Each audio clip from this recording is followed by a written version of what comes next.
মতিপুর গ্রামে বাস করত এক অত্যাচারী মোড়ল। কৃষকেরা মোড়লের কাছ থেকে ঋণ নিলে সেটা সুদে আসলে দ্বিগুণ করত। একদিন মোড়ল তুষার নামে এক কৃষকের বাড়িতে গেল তার ঋণের টাকার জন্য। তুষার, ওই বেটা, বাড়িতে আছিস নাকি? জি মোড়ল সাহেব, বাড়িতে তো আছি। বসেন বসেন, এইখানে বসেন। আমি বসতে আসিনি। আমার কাছ থেকে তো 1000 টাকা নিয়েছিলি, সেটা সুদে আসল 2000 টাকা হয়েছে। তার টাকা কবে দিবি শুনি? মোড়ল সাহেব, এত টাকা আমি কোথা থেকে দেব? আমার কাছে তো এখন এত টাকা নেই। সেটা নেওয়ার সময় মনে ছিল না? টাকা না দিলে মাঠ থেকে তোর একটা ফসলও নিতে দেব না, বুঝলি? এ কথা বলে মোড়ল সেখান থেকে পাশের বাড়ি রন্টু কৃষকের বাড়িতে গেল। গিয়ে রন্টুকে বলল, এই রন্টু, খুব তো আরামে খাচ্ছিস দেখছি। আমার ধারের টাকাগুলা কবে দিবি? দিব মোড়ল সাহেব, খুব তাড়াতাড়ি দিব। মাঠে ফসল উঠেছে, যেগুলা বিক্রি করে আপনার টাকা তাড়াতাড়ি পরিশোধ করে দেব। তাড়াতাড়ি পরিশোধ করে দেব? মুখে বড় বড় কথা, সুদে আসলে তোর টাকা দ্বিগুণ হয়েছে, বুঝলি? তোর ফসল বিক্রি করলে আমার ঋণের সিকি কোনাও হবে না। মোড়ল সাহেব, সব না পারি অল্প অল্প করে আপনাকে শোধ করে দেব। ও নো, অল্প টল্প হবে না। যদি ঋণের টাকা এবার শোধ করতে না পারিস, তবে তোর চাষের জমিটা এবার আমাকে দিয়ে দিবি। ক্ষমা করবেন মোড়ল সাহেব, আমার জমিটা যদি আপনি নিয়ে নেন তাহলে সে আমাদের না খেয়ে মরতে হবে। তাহলে না খেয়েই মরিস।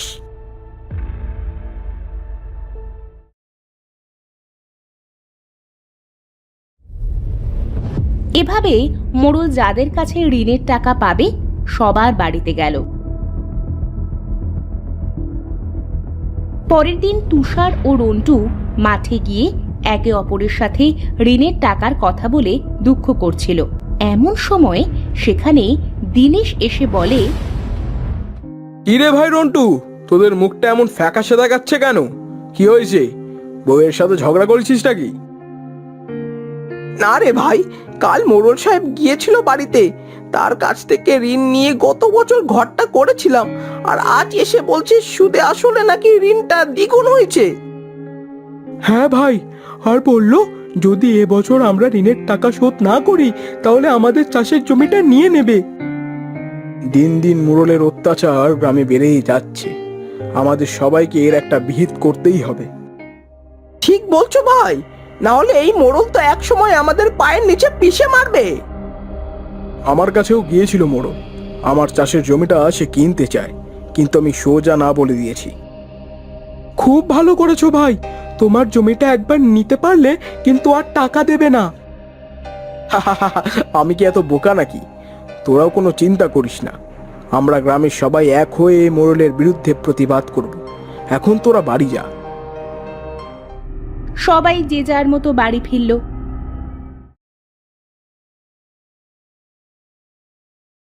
দীনেশ বাড়ি ফিরে তার বউকে বলল, লতু, মনে হচ্ছে এইবার মোড়লের বিরুদ্ধে লড়তেই হবে। কেন? সে আবার কি করলো? কি করেনি তা বলো। গ্রামের যারা মোড়লের কাছ থেকে ঋণ নিয়েছিল সবার ঋণ সুদে আসলে দ্বিগুণ করছে। কি সাংঘাতিক কথা! দিন দিন তো দেখছি মোড়লের অত্যাচারে শেষে গ্রাম না ছাড়তে হয়। না লতু, গ্রাম আমরা ছাড়বো না, ছাড়লে ওই মোড়ল ছাড়বে।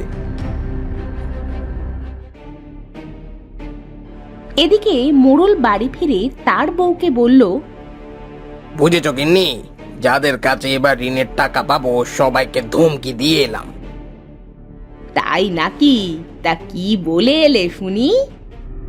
বলেছি ফসল ওঠার সাথেই যদি আমার ঋণ সুদে আসলে পরিশোধ না করো, তবে সবার চাষের জমি নিয়ে নেব।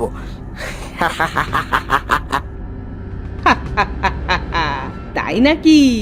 খুব ভালো করেছো, খুব ভালো করেছো। তা এবার কিন্তু সীতাহারের ওই 7 সেট সোনার গহনা আমাকে গড়ে দিতে হবে। দেব গিন্নি দেব। কৃষকদের কাছ থেকে সুদে আসলে টাকা উঠিয়ে আসল রেখে দেব, আর সুদ দিয়ে তোমার গহনা গড়ে দেব। ও মা, তাই নাকি? তাহলে তো খুব ভালো হবে। এবার সীতাহারের 7 সেট পরে আমি বাবার বাড়ি যাব, বুঝেছো? ঠিক আছে গিন্নি, এবার তোমাকে খেতে দাও। খিদার জন্য পেটটা একেবারে চোচো করছে।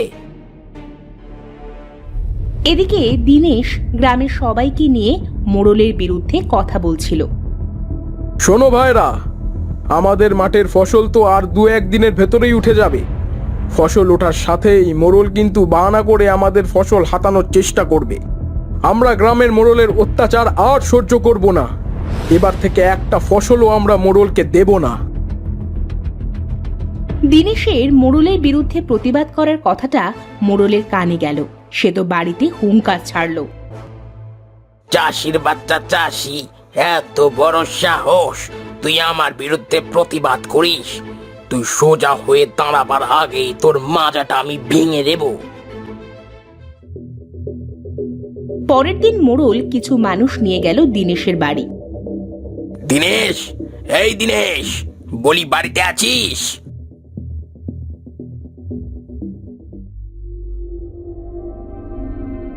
আরে মোড়ল মশাই, আজ আমার বাড়িতে এলেন যে? আমি তো বলেছি আমার জমিটা আমি বিক্রি করব না। তোর মিয়া, আমি জমি কিনতে আসি নাই। আমি এসেছি তুই আমার কাছ থেকে যে 1 লক্ষ টাকা ধার নিয়েছিলি সেটা নিতে। এ কথা শুনে যেন দিনেশের মাথায় আকাশ ভেঙে পড়ল। কি বলছেন কি মোড়ল সাহেব? আমি কবে আপনার থেকে 1 লক্ষ টাকা ধার নিলাম? আরে, তোর মনে নেই? তোর মনে না থাকলে কি হবে? আমার কাছে সব প্রমাণ আছে। যদি আমার টাকা কালকের ভেতরে পরিশোধ না করিস, তবে তোকে এই গ্রামের সবার সামনে মৃত্যুদণ্ড দেওয়া হবে। হায় হায় মোড়ল সাহেব, এটা আপনি কি কথা বলেন? আমার স্বামী আপনার এত টাকা দিবে কোত্থেকে? সেটা আমি জানি না।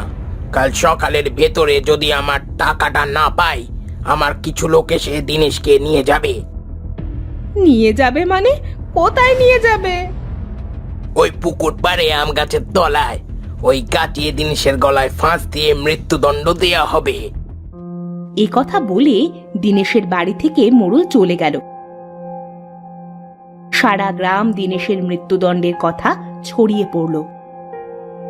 এদিকে লতু তো বাড়িতে মরা কান্না জুড়ে দিল। ওগো, এবার আমার কি হবে গো? তোমার যদি কিছু হয়ে যায় তাহলে আমি বাঁচবো কি করে গো? এত টাকা তুমি কোথা থেকে দিবে?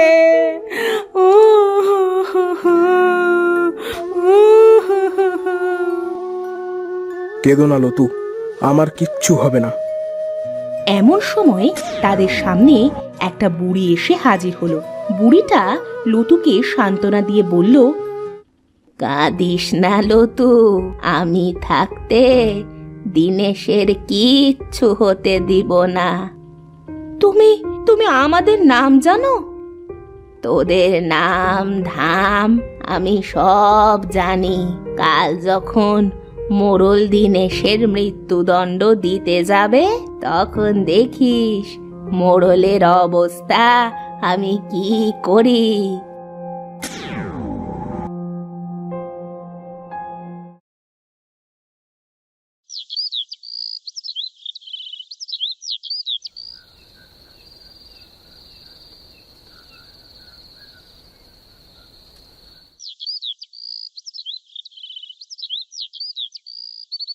পরের দিন মোড়ল মানুষ পাঠালো দিনেশকে ধরে আনতে। দিনেশকে সেই আম গাছটির কাছে আনা হলো। গ্রামবাসীরা মোড়লের কাণ্ড দেখে তো ভয়ে শিউরে উঠল। সবাই দিনেশের মৃত্যুদণ্ড দেখতে এলো। এই, এর মাথায় একটা কাপড় বেঁধে ওই গাছের ডালে ঝুলিয়ে দে। এমন সময় সেই বুড়িটা এসে মোড়লের সামনে হাজির হলো। এই মোড়ল, তুই দিনেশকে ছেড়ে দে। গ্রামে সবার সামনে তুই স্বীকার কর যে দিনেশের কাছে তুই কোনো টাকা পাবি না। কে রে তুই বুড়ি? আমি স্বীকার করলে কি তুই আমার টাকা শোধ করে দিবি? দাঁড়া, দিচ্ছি দিচ্ছি তোর টাকা। এই কুত্তা, যা দেখি এই মোড়লকে এই গ্রাম থেকে বের কর, যেন আর কোনোদিনও এই গ্রামে ঢুকতে না পারে। কুকুরটি মোড়লকে তাড়াতে লাগলো। ওরে বাবারে, আমার পিছু ছাড়। ওরে কুকুর, আর আসিস না আমার পিছু। ওরে বাবারে, আর তাড়াস না আমার। আমি দিনেশের কাছে কোনো টাকা পাবো না। ওরে বুড়িমা, সব মিথ্যে কথা।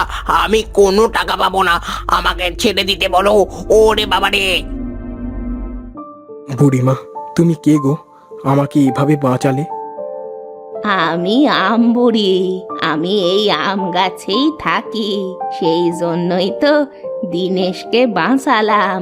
কি করে আমার আস্তানায় একটা নিষ্পাপ মানুষকে মারতে দিতে পারি? তোমাকে অনেক ধন্যবাদ গো বুড়িমা। তুমি আমার সাথে আমার গ্রামটিকেও বাঁচিয়ে দিলে। যা দেখি, তোরা এবার সবাই যে যার বাড়িতে যা। মোড়ল আর কোনোদিনও এ গ্রামে আসবে না। তোরা এবার সুখে শান্তিতে এ গ্রামে বসবাস কর। ওগো, চলো তাহলে আমরা সবাই এবার বাড়িতে ফিরি। সবাই বাড়ি ফিরে গেল। এরপর থেকে সবাই মতিপুর গ্রামে সুখে শান্তিতে বসবাস করতে শুরু করলো।